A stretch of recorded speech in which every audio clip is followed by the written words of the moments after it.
عزیزو، مال خرچ کرنے کے فضائل میں اللہ جل شانہ کے پاک کلام اور اس کے سچے رسول سید البشر صلی اللہ علیہ وسلم کے ارشادات میں خرچ کرنے کی ترغیب اور اس کے فضائل اتنے کثرت سے وارد ہیں کہ حد نہیں۔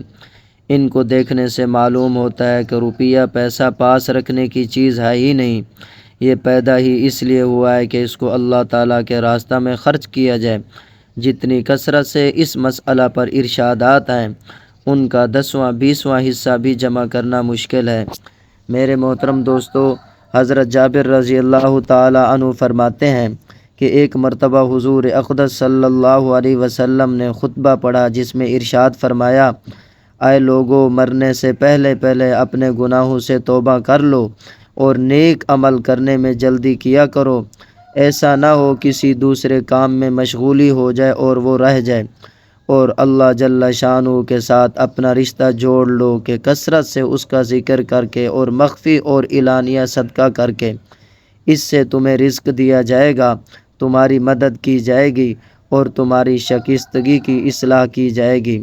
ایک حدیث شریف میں ہے کہ قیامت کے دن ہر شخص اپنے صدقہ کے سایہ میں ہوگا جب تک کہ حساب کا فیصلہ نہ ہو، یعنی قیامت کے دن جب آفتاب نہایت قریب ہوگا، ہر شخص پر اس کے صدقات کی مقدار سے سایہ ہوگا، جتنا زیادہ صدقہ دیا ہوگا اتنا ہی زیادہ سایہ ہوگا۔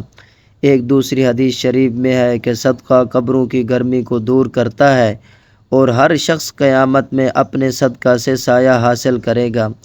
یہ مضمون تو بہت سی روایات میں آیا ہے کہ صدقہ بلاؤں کو دور کرتا ہے۔ میرے عزیزو، اس زمانے میں جب کہ مسلمانوں پر ان کے برے اعمال کی بدولت ہر طرف سے ہر قسم کی بلائیں مسلط ہو رہی ہیں، صدقات کی بہت زیادہ کثرت کرنا چاہیے، بالخصوص جب کہ دیکھتی آنکھوں عمر بھر کا اندوختہ کھڑے کھڑے چھوڑنا پڑ جاتا ہے۔ ایسی حالت میں بہت اہتمام سے بہت زیادہ مقدار میں صدقہ کرتے رہنا چاہیے کہ اس میں وہ مال بھی ضائع ہونے سے محفوظ ہو جاتا ہے جو صدقہ کیا گیا، اور اس کی برکت سے اپنے اوپر سے بلائیں بھی ہٹ جاتی ہیں۔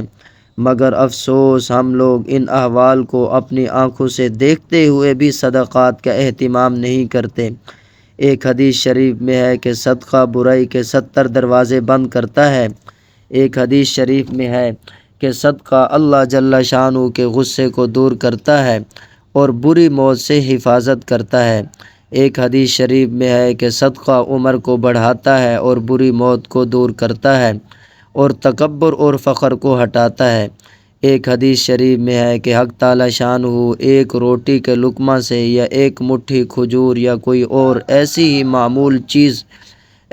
معمولی چیز جس سے مسکین کی ضرورت پوری ہوتی ہو، 3 آدمیوں کو جنت میں داخل فرماتے ہیں۔ ایک صاحب خانہ جس نے صدقہ کا حکم دیا، دوسرے گھر کی بیوی جس نے روٹی وغیرہ پکائی، تیسرے وہ خادم جس نے فقیر تک پہنچایا۔ یہ حدیث بیان فرما کر ارشاد فرمایا، ساری تعریفیں ہمارے اللہ جل شانہ کے لیے ہیں جس نے ہمارے خادموں کو بھی ثواب میں فراموش نہیں کیا۔ ایک مرتبہ حضور اقدس صلی اللہ علیہ وسلم نے دریافت فرمایا، جانتے ہو بڑا سخت طاقتور کون ہے؟ لوگوں نے عرض کیا، جو مقابلہ میں دوسرے کو بچھاڑ دے۔ حضور نے فرمایا، بڑا بہادر وہ ہے جو غصہ کے وقت اپنے اوپر قابو یافتہ ہو۔ پھر دریافت فرمایا، جانتے ہو بانجھ کون ہے؟ لوگوں نے عرض کیا کہ جس کے اولاد نہ ہو۔ حضور نے فرمایا، نہیں، بلکہ بانجھ وہ آدمی ہے جس نے کوئی اولاد آگے نہ بھیجی ہو۔ پھر حضور اقدس صلی اللہ علیہ وسلم نے فرمایا، جانتے ہو فقیر کون ہے؟